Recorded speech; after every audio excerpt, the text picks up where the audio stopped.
বন্ধুরা, আজকের কি রান্না হয়েছে তোমাদের কাছে একটু শেয়ার করি। আজকের বৌমা বাড়িতে নেই, আমি নিজের হাতে রান্না করেছি।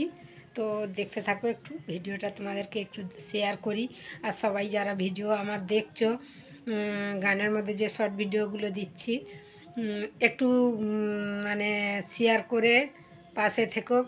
কারণ আমি অসুস্থ, সবাই জানো। তো আমার ভিডিও একটা শেয়ার করলে তোমাদের এমন কিছু মানে ক্ষতি হয়ে যাবে না। সবাই একটু শেয়ার করে পাশে থেকো। আর আমি ক্যান্সার পেশেন্ট, আমার কত খরচ এবং আমার প্রচুর ট্রিটমেন্টে থাকতে হয়। তবু আমি অনেক কষ্ট করে ভিডিওগুলো তোমাদের কাছে শেয়ার করি, মনের কথাটা শেয়ার করি, মনটা হালকা থাকে। আর তোমরা লাইক কমেন্ট করো, খুব ভালো লাগে। এবং যদি একটা শেয়ার করে দাও, আরও আমার সাপোর্ট হবে। তো তোমরা এইভাবে পাশে থাকো, সবাই একটু শেয়ার করে দেবে। যেগুলো তোমাদের মনের মধ্যে থেকে ভালো লাগবে সেগুলো শেয়ার করো। তো দেখতে থাকো ভিডিওটা।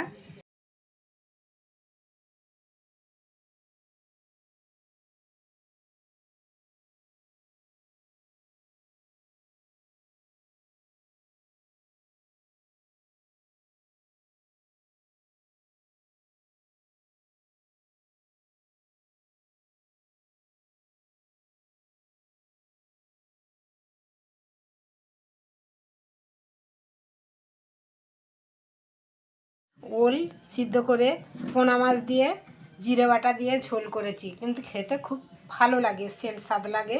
পোনা মাছের ঝোল আপনারাও করে খেয়ে দেখবেন। তো আর কি করেছি দেখি দিয়ে একটু, পোনা মাছের মাথা দিয়ে গাছের লাউ দিয়ে চচ্চড়ি করেছি। আর এইটা হলো এখন শীতকালের সময় ধনে পাতার চাটনি। এটা কিন্তু খুব খেতে ভালো লাগবে।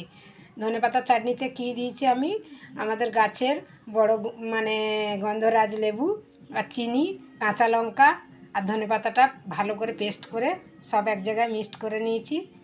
তো আজকের ভিডিওটা কেমন হয়েছে তোমরা একটু কমেন্ট করে জানাবে। আর এখানে আছে লাউ ভাজা আর আলু ভাজা। কেমন হয়েছে ভিডিওটা কমেন্ট করে জানিও।